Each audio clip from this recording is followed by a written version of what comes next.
오늘 본문은 누가복음 1장 57절부터 80절 말씀인데 57절부터 66절까지 우리가 주보에 기록되어져 있고 봉독한 말씀이 됩니다. 누가복음 1장과 2장에 세례 요한과 예수님의 출생의 이야기들이 샌드위치처럼 겹쳐서 기록이 되어 있죠. 그래서 가브리엘 천사의 세례 요한의 출생 예고와 예수님의 출생 예고, 그리고 마리아와 엘리사벳을 찾아와서 아기가 잉태되고 탄생될 것을 말하고, 마리아가 하나님을 찬양하는 찬가와 오늘 우리가 본문 중에 있는 사가랴의 하나님을 찬양하는 찬양이 이렇게 샌드위치처럼 이렇게 나오게 되죠.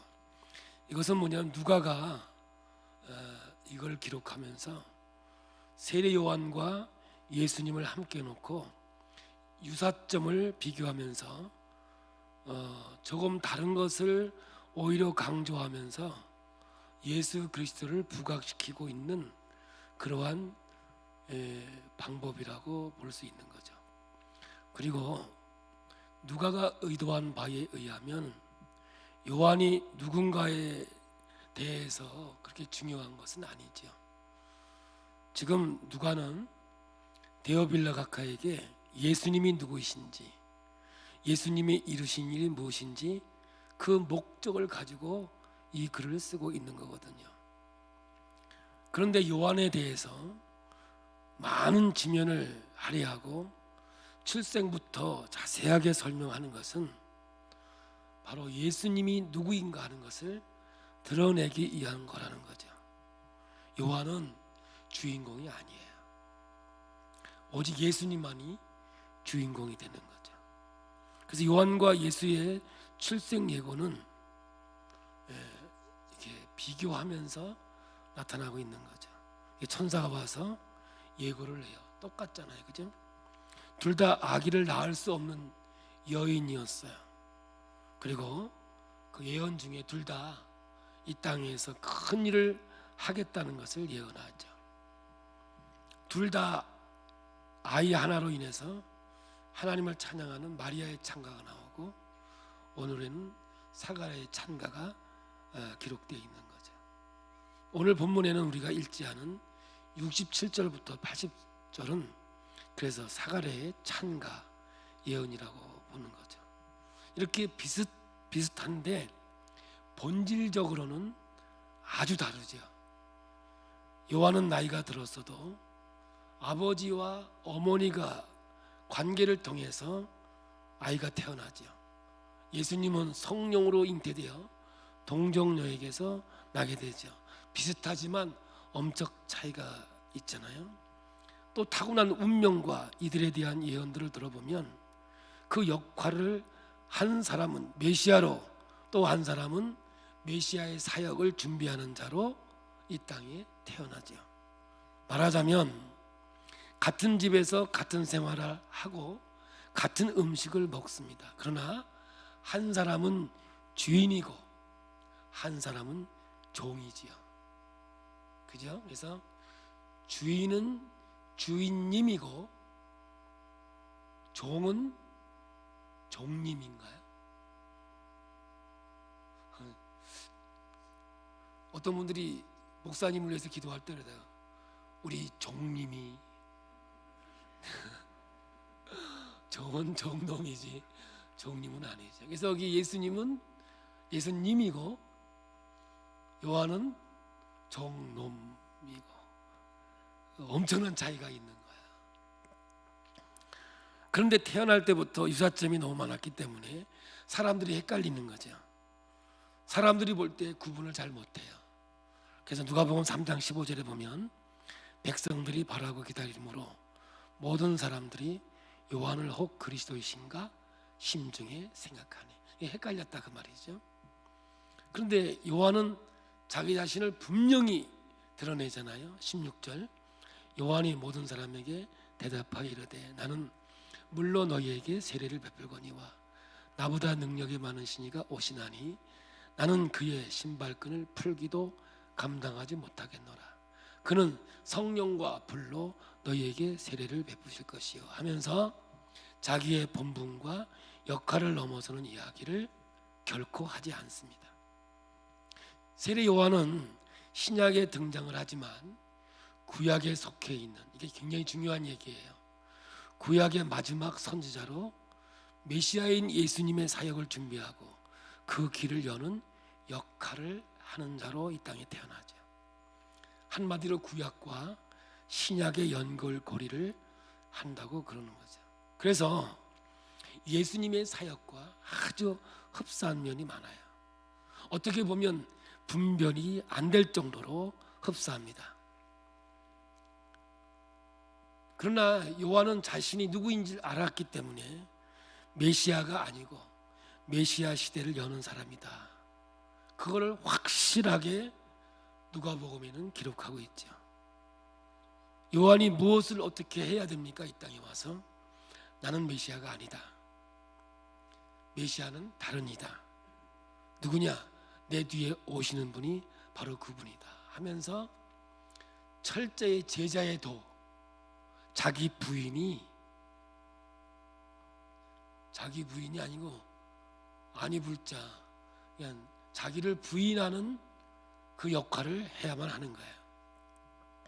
이게 누가복음만이 아니라 다른 복음에서도 요한은 나는 아니라 자신을 철저하게 메시아가 아님을 밝히고 모든 영광과 공을 예수님께 돌리는 그 역할을 요한이 해내지요. 그리고 그러한 요한의 삶의 방식에서 우리는 제자의 도를 배우죠. 그러니까 자기 부인과 제자의 도를 배우게 되는 거죠. 제자의 도의 핵심은 뭐겠습니까? 나는 아무것도 아니라. 사도 바울도 그러죠. 나는 아무것도 아니라. 바로 이거죠. 이게 요한이 이 땅 위에서 감당해야 할 본질적인 사역이 메시아 사역을 준비하고 메시아 시대를 여는 것이었어요. 구약의 마지막 선지자로 메시아 시대를 여는 역할, 그 역할을 어떻게 해야 하는가 오늘 본문에 분명히 기록하고 있거든요. 요한이 무엇을 해야 이 사명을 완수하는 것인가 오늘 본문을 통해서 우리는 봐야 돼요. 마지막 절입니다. 80절이죠. 아이가 자라며 심령이 강해지며 이스라엘에게 나타난 날까지 빈들에 있느니라. 그래서 이 요한이 빈들, 여기는 광야죠. 광야에서 훈련을 받았다라고 하는 거죠. 다시 한번 우리는 질문해 봅니다. 메시아를 준비하는 것은 과연 어떻게 하는 것인가? 이 세례 요한이 예수님을 준비하는 자로서 이 땅 위에서 해야 할 일이 뭔가? 우리는 그거를 분명히 해야 돼요. 요한이 이스라엘 사람들 앞에 나타나서 한 일은 요단강에서 세례를 베푸는 것이었어요.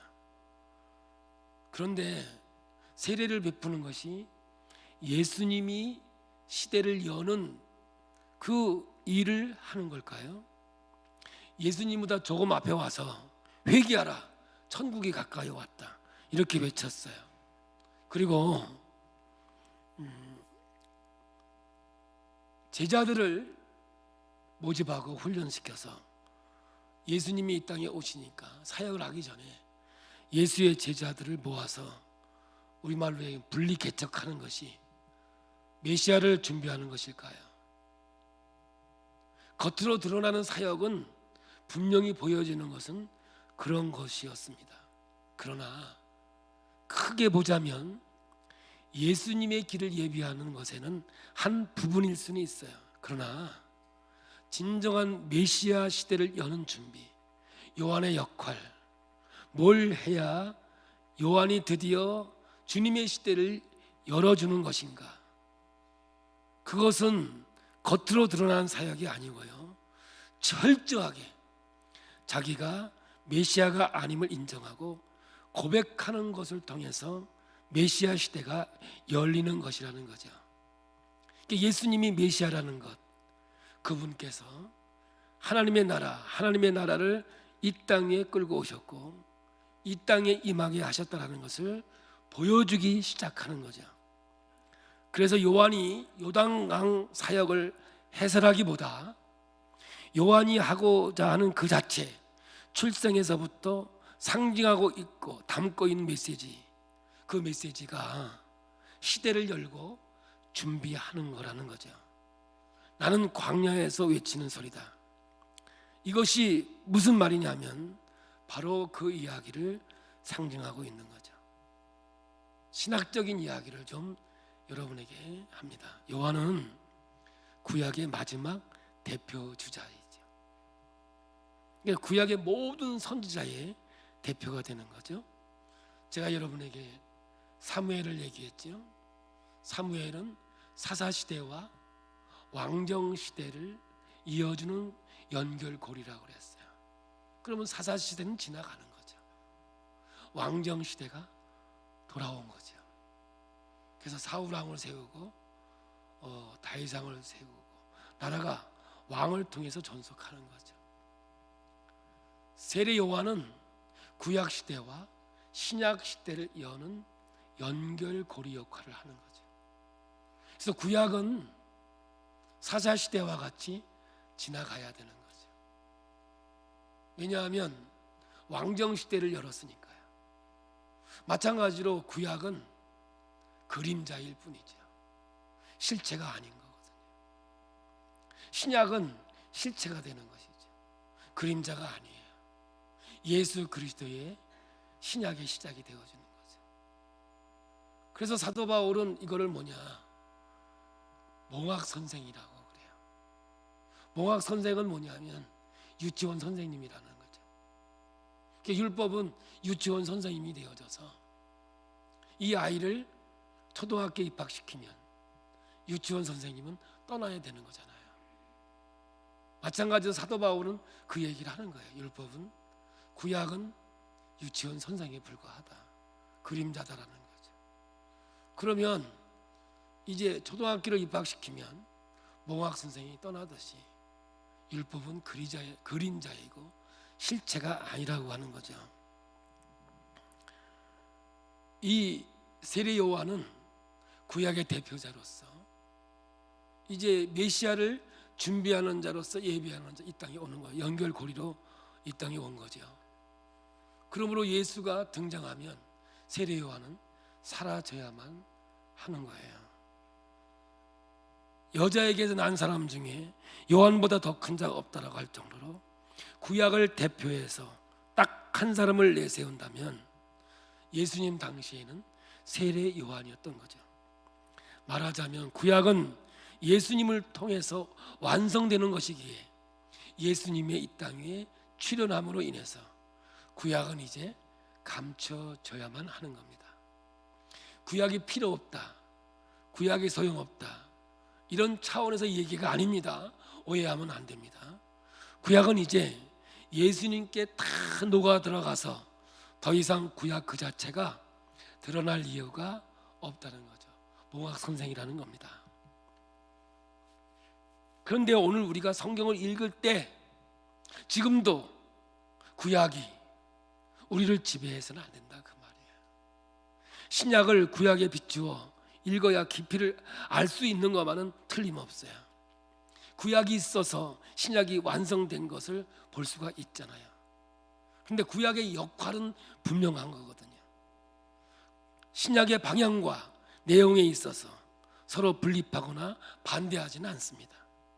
구약과 신약이 서로 싸우거나 서로 반대되는 내용도 담고 있지 않습니다. 구약의 하나님과 신약의 하나님이 다르지 않기 때문에 그렇습니다. 같은 하나님입니다. 본질적으로 구약과 신약이 다르지 않습니다. 그러나 구약의 그림자처럼 계시되어 왔던 메시아 시대는 이제 예수님이 오심으로 완성이 되고 성취가 된 것인데, 구약의 마지막 선지자로서 요한은 이제 메시아 시대를 준비하는 최고의 역할을 하고 있는 거죠. 그게 뭐예요? 구약의 그림자이듯이, 몽학 선생이듯이 자신을 스스로 감추는 것으로서 메시아 시대가 시작이 되는 거죠. 그게 뭐예요? 나는 아니라. 나는 아니라는 겁니다. 너무나 비슷하거든요. 본질도 겉모습과 형태가 비슷하거든요. 구약에서 다 같은 말을 하고 있거든요. 그런데 구약을 붙잡고 있으면, 그림자를 붙잡고 있으면 안 되는 거죠. 실체를 붙잡는 것은 아닙니다. 그러니 구약은 뭐예요? 나는 아니다. 뒤에 오시는 이분이 진짜다. 그분을 두각시키고 높여줘야 하고, 구약은 점점 물러나야 하는 거죠. 한마디로 감추어져야 되는 겁니다. 구약의 목적과 의도는 메시아를 증거하고 나타내는 것으로 사명을 다하는 거죠. 이제 예수님이 오셨으면 구약은 빨리 숨겨져야 되는 겁니다. 요한이 구약의 상징이고 구약의 대표로 메시아 시대를 열었다면, 구약이 스스로 예수님이 나타나셨으니까 예수님을 위해서 뭔가를 해야 하고 준비해야 되는 거 아닙니까? 그게 뭐냐? 나는 아니다. 그걸로써 결론이 나는 겁니다. 여러분, 이 서론이 정리가 되고 신학적인 이야기들이 정리가 돼야 오늘 본문의 이야기가 내 안에 들어오게 되는 거죠. 요한이 제자들을 모아서 예수님께 넘겨주는 것, 요단강에서 회개의 세례를 주는 것이 그의 사역이 아니에요. 겉으로는 그렇게 보이지만 모든 것들은 예수님께서 완벽하게 이룰 것이거든요. 그런데 한 가지 걸리는 것은 구약이 안 감춰져 있다는 거예요. 유대교의 전통, 유대교의 성전, 유대교의 신앙, 율법주의, 이것이 아직 살아서 신약 시대에도 신약을 붙잡고 있다는 거죠. 그것을 빨리 감춰놓고 사라지게 해야 하는 것이 뭐예요? 세례 요한이 할 수 있는 것은 나는 아니다. 나는 아니다. 이분을 위해서, 메시아를 위해서 나는 사라져야 하겠고, 그 역할을 할 수 있는 존재로 이 땅에 태어난 거죠. 그래서 요한의 역할은 뭐예요? 나는 아니다라는 거죠. 이 역할을 하고자 하는 것이 세례 요한의 사역이죠. 한 집에 살고 같은 음식을 먹는데 구약은 말하자면 종이고 신약은 주인이 되는 거죠. 구약은 신약에 속해 있습니다. 구약은 신약을 증거하고 드러내는 역할을 하는 그런 시중을 두는 종이지요. 그런 차원에서 요한은 구약의 사람이지만 구약의 모든 전통, 관습, 관례를 뛰어넘는, 그것을 깨는 사람으로 요한은 이 땅 위에 등장하게 된 거죠. 누가복음에서 요한과 예수님의 출생 예고가 흡사하면서도 그 역할을 혼돈하지 말아야 하는 이유가 바로 그것이지요. 여기까지가 오늘 본문에서 이야기하고 싶은 핵심 이야기고, 신학적인 이야기를 여러분에게 소개를 했어요.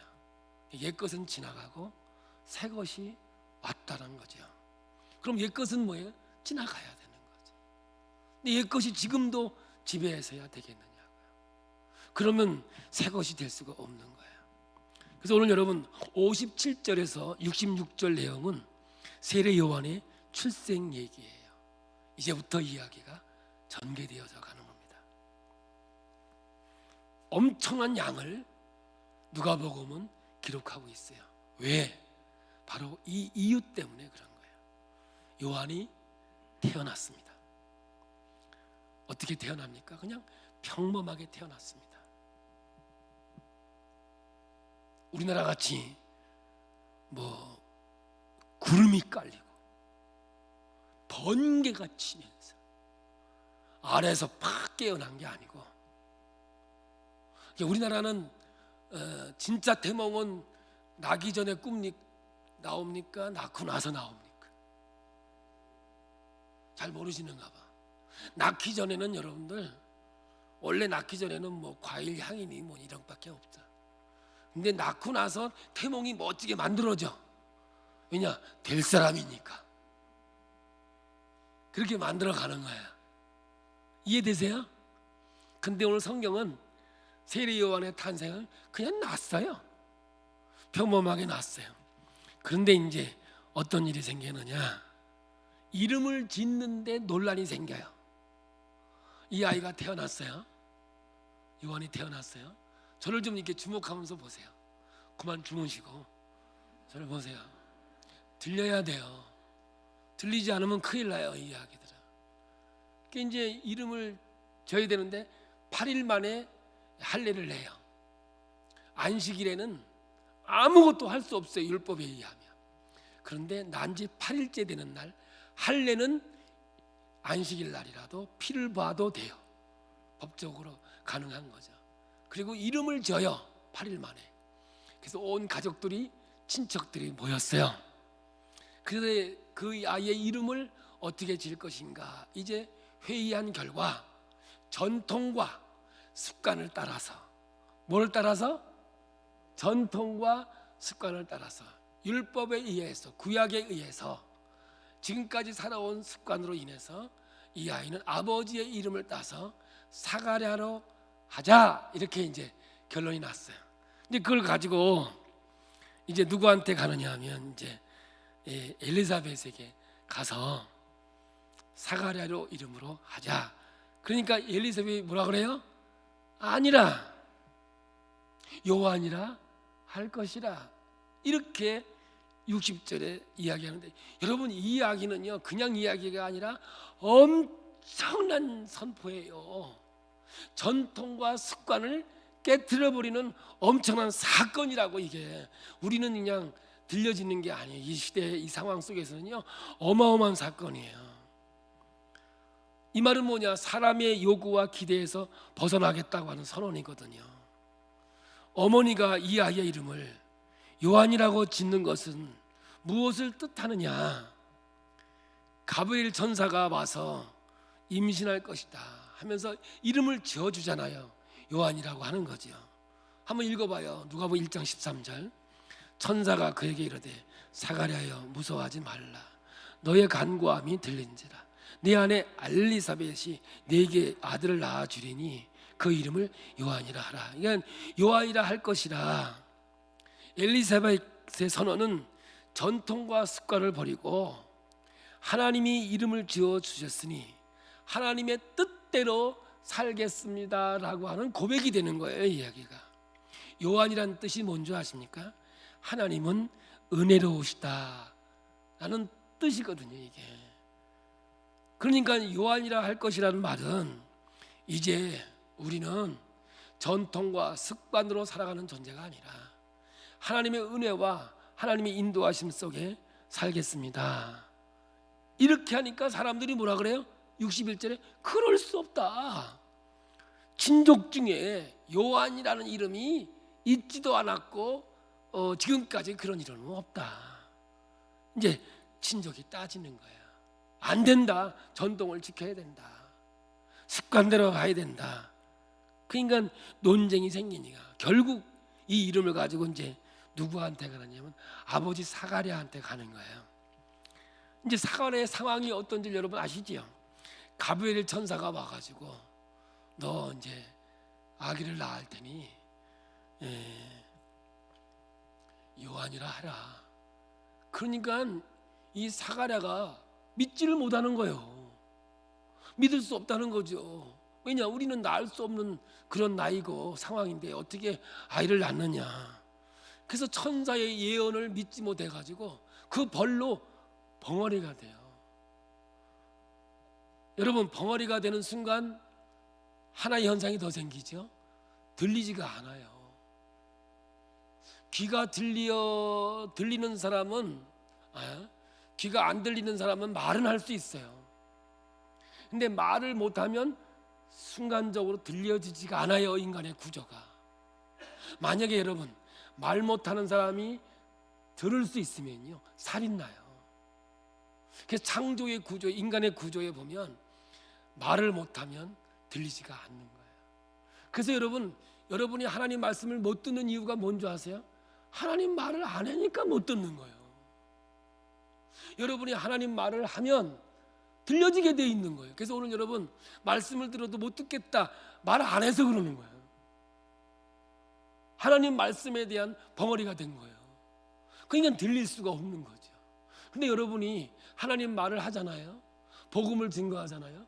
그러면 말씀이 들릴 수밖에 없고 들려지게 돼 있는 거라고요. 구조상 그렇게 되는 거예요.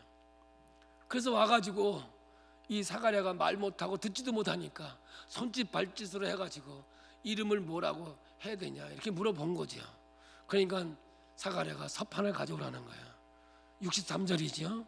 읽어봅니다. 그가 서판을 달라 하여 그 이름을 요한이라 쓰며 다 놀랍게 여기더라. 놀랍게. 이걸 또 여러분 신비롭게 풀면 이렇게 되는 거예요. 봐라. 엘리사벳도 요한이라고 그러고 사가랴도 요한이라고 그랬으니 이거 다 영적으로 통하는 거 아니냐? 어디 성경에 그런 게 있어요? 천사가 말은 사가랴한테만 했는데. 근데요 성경을 자꾸 이렇게 신비주의로 풀면 안 돼요. 있는 모습 그대로 봐야지. 그 사가랴가 엘리사벳에게 글씨를 서술해서 가르쳐 줬겠죠. 말을 못하게 됐으니까. 이 아이가 태어나면 요한이라고 해라. 하나님께서 그렇게 내게 말씀하셨다. 그걸 가르쳐 준 거거든요. 그게. 여러분, 그러니까 사가랴도 사람의 뜻대로 하지 않고 하나님의 뜻대로 따르기로 하겠다는 거거든요.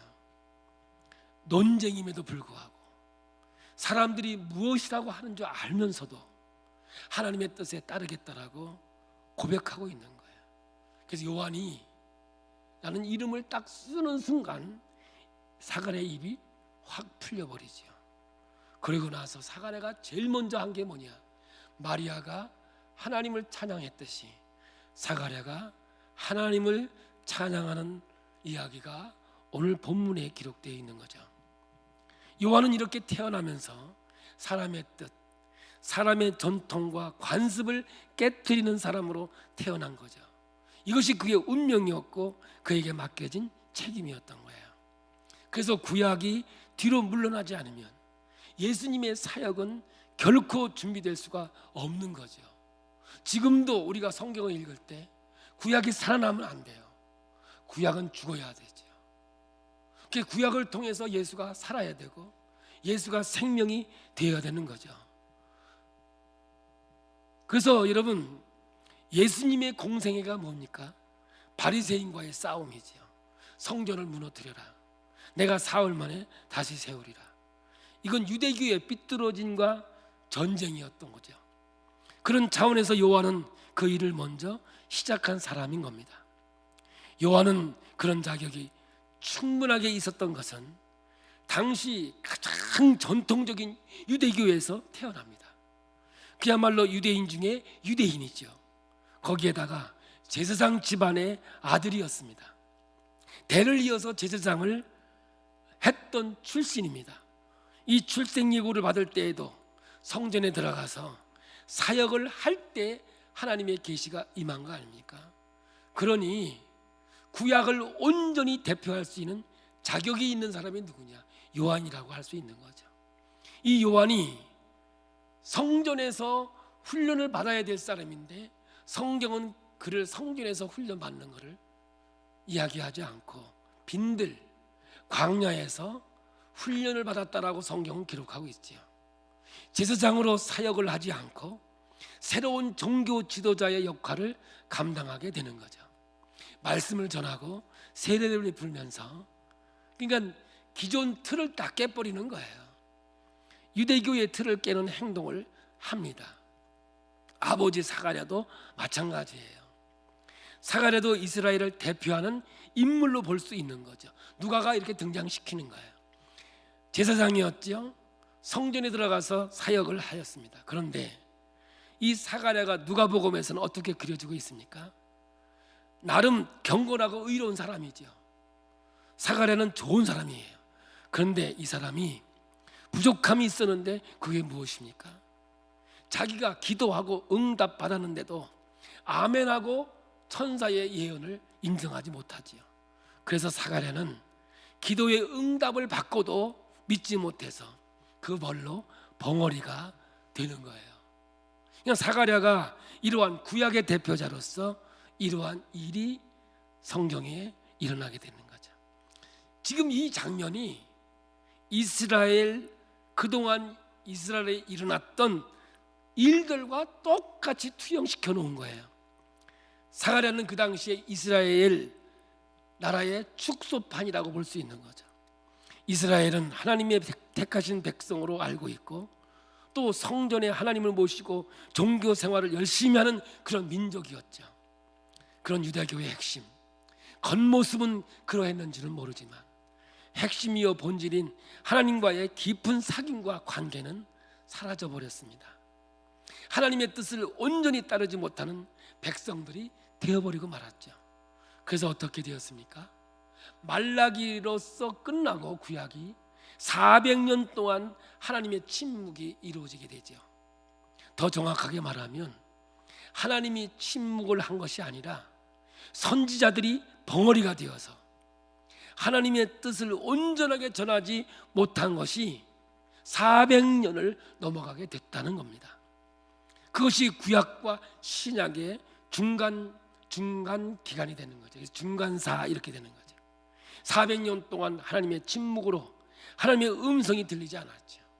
사가랴가 믿음이 없어서 벙어리가 된 것 같이 이스라엘은 하나님과의 관계 속에서 하나님의 침묵으로 이루어져 가는 거예요. 사가랴라는 인물이 당시 이스라엘을 담고 상징하고 있는 겁니다. 불순종 때문에 벙어리가 되어서 제사장으로 하나님과 백성들을 이어주는 역할, 그것을 제대로 해내지를 못했다라고 하는 겁니다. 그런데 벙어리로 있다가 침묵이 깨어졌습니다. 그것은 무슨 의미합니까? 당시 이스라엘에 일어난 일이 사가랴의 축소판이었던 것처럼 사가랴의 침묵이 드디어 깨어졌다는 것은 요한이라고 이름을 지으라고 하는 하나님의 뜻대로 순종이 시작이 되었다는 겁니다. 어둠의 시대는 드디어 지나가고 새로운 메시아의 시대가 열리게 되었다는 거죠. 사가랴의 불순종으로 믿음이 부족해서 벌 받은 일이 하나님의 새로운 일을 시작한다는 일이 바로 되신다라고 하는 성경으로 우리에게 다가오게 되는 거죠. 이제 사가랴가 그것을 알게 되었습니다. 이것이 무슨 일인지 감을 잡았다 그 말이죠. 그래서 이제 나름대로 영적인 해안이 생기게 된 거죠. 그래서 사가랴가 성령이 충만해서 예언을 하고 찬송을 하기 시작합니다. 오늘 우리가 봉독을 하진 않았지만 67절에서 80절이 바로 그 내용인 겁니다. 69절을 함께 봅니다. 우리를 위하여 구원의 뿔을 그 종 다윗의 집에 일으키셨으니, 메시아에 대한 뚜렷한 선언이 되는 거죠. 구약에서 해왔던 개념과 단어들을 사용해서 찬송을 합니다. 사가랴도 역시 구약에 속한 사람일 수밖에 없었으니까요. 그러나 그 이해는 본질적으로 예수님을 가리키고 있음을 확신하죠. 다윗의 자손 예수여, 그 말은 메시아라는 뜻이죠. 70절입니다. 이것은 주께서 예로부터 거룩한 선지자 입으로 말씀하신 바와 같이 구약에 예언되어졌던 말이라는 거죠. 그런데 이제 새로운 시대가 열려지게 된 것을 내가 알았다는 거죠. 그리고 새로운 일을 시작하시는 이는 하나님이시라는 거죠. 73절입니다. 곧 우리 조상 아브라함에게 하신 맹세라. 그게 뭐예요? 하늘의 별과 같이 이 땅 위에 모래와 같이 민족을 이루겠다는 거죠. 그리고 자기가 낳은 요한의 역할이 무엇인지 확실하게 표현하지요. 76절 77절입니다. 이 아이여, 내가 지극히 높으신 이의 선지자라. 일컬음을 받고 주 앞에 앞서가서 그 길을 준비하여 주의 백성에게 그 죄사함으로 말미암은 구원을 알게 하리니. 아들의 요한의 역할을 이 사가랴가 분명히 알고 그의 역할을 이야기하고 있습니다. 구원의 길을 준비하는 것, 구약과 신약의 연결고리가 되는 것을 알았습니다. 그리고 이 예언과 찬송을 자세히 보면 물론 구약의 배경을 가지고 있습니다만 구원이 무엇인지를 잘 알고 있었다는 거죠. 구약의 당시 사람들은 어떻게 알고 있었느냐 하면 로마의 지배에서 벗어나는 정치적인 구원만을 생각했을 터인데 사가랴의 찬송 가운데서는 77절 주의 백성에게 그 죄사함으로 말미암는 구원을 알게 하리니, 그래서 예수께서 오셔서 만들어갈 하나님의 나라, 새로운 시대, 구원은 바로 하나님과의 관계 회복에서부터 시작되는 하나님의 통치에 관한 것임을 사가랴는 분명히 이해하고 있었다는 것을 오늘 성경은 기록하고 있는 거예요. 그의 아들 요한은 종교적으로 겉만 화려했던 전통과 당시 종교 지도자들과 대립하게 되는 거죠. 그래서 삐뚤게 나갔던 유대교, 이 유대교 사람들이 만들어 놓은 종교 관습, 장로들의 전통을 깨기 시작을 하게 된 겁니다. 그리고 구약에 예언되어졌던, 구약이 포인트하고 구약이 기대했던 그림자로 전에는 희미했던, 옛날에 있던 건 희미했어요. 성경에 보면 옛날에 거울을 보는 것 같이 희미했다는데 요즘 거울이 아니야. 그때는 그냥 보면 희미하게 보이는 거울일 뿐이지 지금은 뭐 자세히 보이잖아요. 그때는 희미했지만 그러나 지금은 분명하게 보이는 역사가 우리에게 있어지게 됐다는 거죠. 그러므로 여러분, 이 메시아가 이 땅에 왔으니까 그림자는 사라져야 되는 거잖아요. 그래서 이것이 세례 요한의 사명이 되는 것이고, 성전에 가서 배우고 훈련하는 것이 아니라 빈들 광야에 가서 요한이 훈련한 게 뭐냐? 목회 기술을 연마한 것이 아니라 자기 부인을 하는 훈련을 광야에서 했다는 겁니다. 예수님을 증거하기 위해서 자기를 낮추는 훈련, 세례 요한이 빈들에서 광야에서 훈련한 게 뭐냐? 바로 자기를 낮추는 훈련을 한 거예요.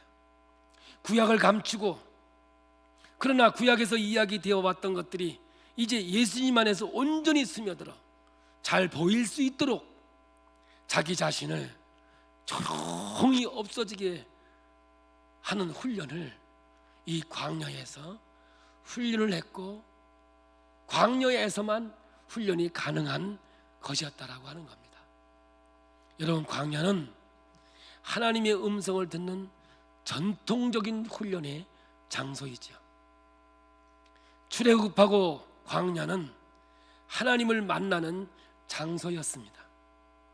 애굽에서 노예 생활을 했던 옛사람을 죽여서 장사 지내는 곳이 바로 광야였습니다. 하나님의 음성이 들렸던 곳, 그것이 바로 광야입니다. 광야는 히브리어로 미드바라고 얘기합니다. 하나님의 말씀할 때 말씀은 드발인데 어원이 같습니다. 광야라는 말과 말씀이라는 말은 어원이 같다, 그 말입니다. 무슨 뜻이겠습니까? 광야라는 것은 하나님의 말씀을 듣는 곳으로 그려지고 있다는 거죠. 아들 요한이 이러한 사명을 사가랴는 내다보고 예언하고 찬양합니다. 혀가 열리고 말문이 열렸습니다. 하나님의 영광을 보게 되었습니다. 이스라엘이 다시 하나님의 영광을 보게 되었다는 거죠. 하나님의 뜻을 선포하게 된 겁니다. 죽은 종교 행실을 벗어버리고 사람의 관습과 전통을 벗어버리자. 그리고 온전한 순종을 이루자. 400년 동안 긴 침묵이 깨지면서 드디어 선지자들이 하나님의 음성을 전하기 시작을 했는데, 새로운 메시아의 시대가 열리게 된 겁니다. 요한은 그 길을 준비하고자 이 땅 위에 태어났고 그 길을 연 사람입니다. 말과 행동으로 사역의 내용만으로 그랬던 것이 아니고, 요한이라는 인물이 그 자체가 예수님을 드러내고 자신을 감춰야 하는 것을 온 존재에 담고 이 땅에 태어난 거죠. 그러므로 구약은 사라져야 되고 신약의 세대가 열려야 되는 거죠. 그래서 오늘 여러분, 엘리사벳을 통해서 전통적으로 이름을 사가랴 하자, 그때 아니라 요한이라 하라. 이름 짓는 것을 쉽게 넘어가고 별것 아닌 것처럼 넘어갈 수 있는 문제 같지만, 누가는 일부러 이 요한의 이름 짓는 것을 성경에 아주 진지하게 많은 양을 할애하고 있습니다. 오늘 우리는 이 말씀을 통해서 배워야 할 것이 뭐냐? 나는 아니라. 제자의 도, 자기 부인을 배워야 하는 거죠. 오늘 이 말씀이 우리에게 주는 교훈은 뭡니까? 사람들의 요구와 기대가 있죠. 그러나 이것들이 하나님의 뜻과 기대가 어긋나는 것이라면 우리도 엘리사벳과 같이 아니라, 그냥 하던 대로 관습에 따라, 전통에 따라 사는 사람들이 아니다. 하나님의 나라를 이 땅에 임하게 하는데 쓰임받는 사람들은 과감하게 벗어버리고 새로운 역사를 시작할 수 있어야 되는데, 무엇부터 시작할 수 있습니까? 저를 보시겠습니까? 나는 아니다. 이것부터 시작이 되어야 한다는 겁니다. 두 번째는 요한이 제자의 도를 가르쳐 주지요. 제자의 도의 가장 본질은 뭐냐? 자기 부인이라는 거죠. 나를 통해서 예수님만 드러나고 증거되게 나는 감춰 주옵소서. 예수님의 제자 역할을 한다는 것은 요한의 역할을 해야 한다는 것과 똑같습니다. 나는 아니라. 나는 그분의 신발끈을 풀기도 감당하지 못하느니라. 척이 아니라 참된 견선은 자기 부인으로부터 시작이 되는데, 제자의 도의 출발점이기도 하죠. 이제 이 말씀을 좀 연결해 보고자 합니다.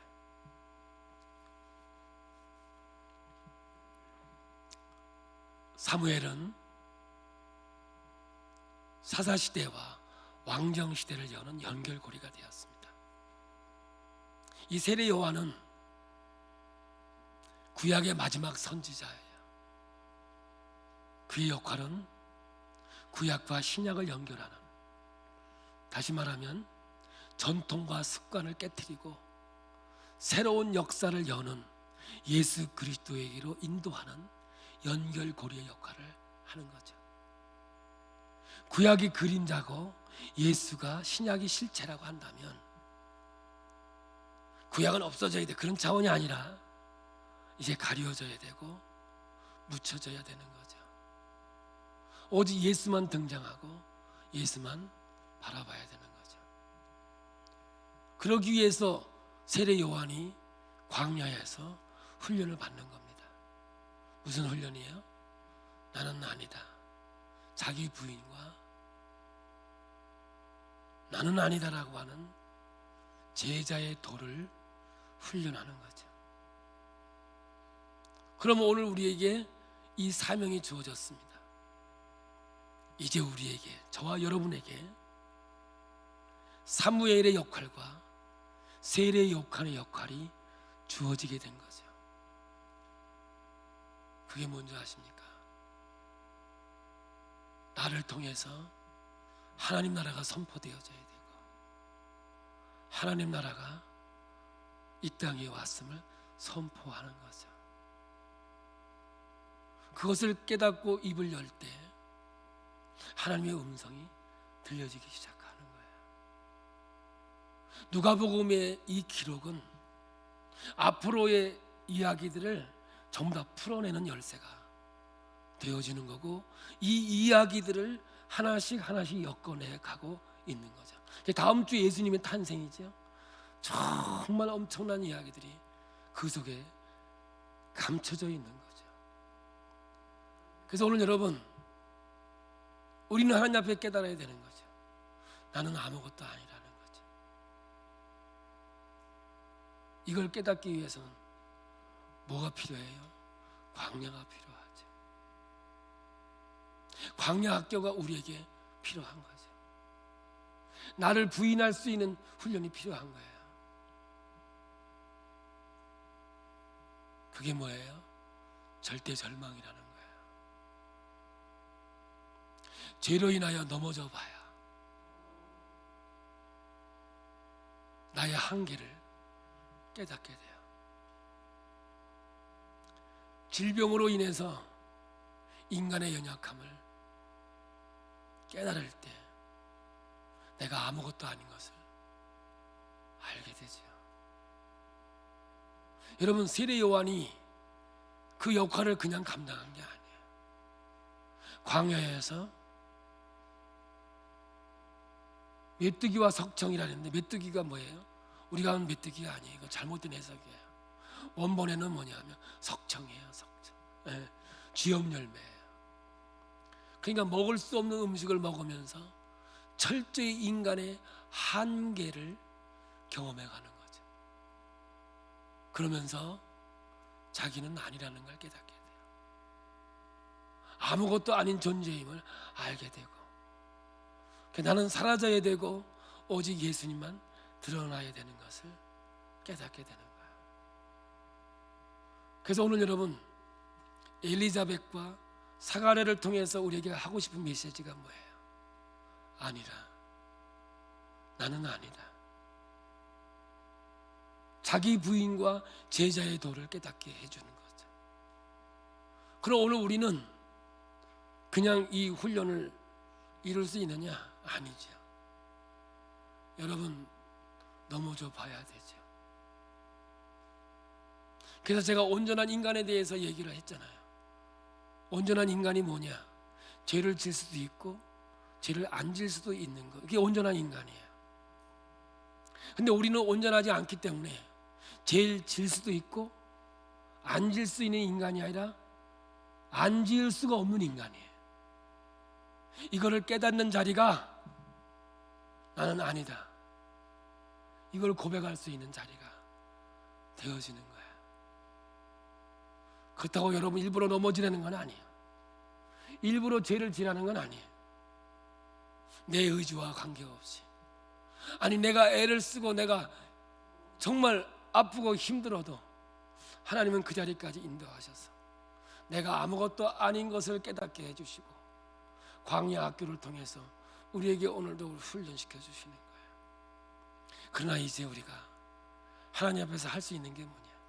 아닌 것은 아니라고 할 수 있을 때, 여러분, 새하늘과 새 땅이 연결고리가 되어져 가는 거죠. 오늘 하나님은 이 하나님의 선포를 우리에게 맡겨뒀단 말이에요.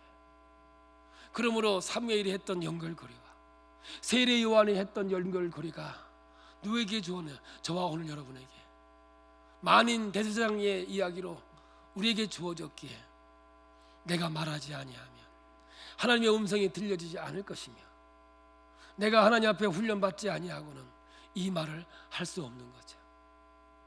그래서 우리는 한없이 연약한 자고 부족한 자에게 하나님만이 전능자이시고 하나님만이 생명의 주관자임을 아는 것이 이 세상의 광야에서 깨달아가는 거죠. 결론이 뭐예요? 제가 처음에 얘기했죠. 복음서는 결국은 실패했다. 사도행전으로 가야 된다. 복음서는 실패한 인간을 보여주는 거예요. 저와 여러분은 이 땅 위에서 실패할 수밖에 없고 실패자일 수밖에 없는 거죠. 그러나 성령님이 내 안에 오셔서 사도행전의 역사를 써내려가게 되는 거죠. 누가 하는 거예요? 하나님이 하시는 거죠. 언제부터? 내가 아닌 것을 아는 순간부터. 그것이 요한이 이 땅 위에서 해야 할 일이었습니다. 마찬가지로 우리가 연결고리가 되어져서 주의 길을 걸어가기 위해서는 분명하게 해야 될 것은 나는 아니라는 거죠. 그것을 깨닫는 순간 입이 열려지고 하늘나라가 선포되어지며 새하늘과 새 땅이 연결고리가 되어져서 이 세상에 있을 겁니다. 아닌 건 아니라고 해야죠. 비대면 아닌 건 아니라고 해야죠.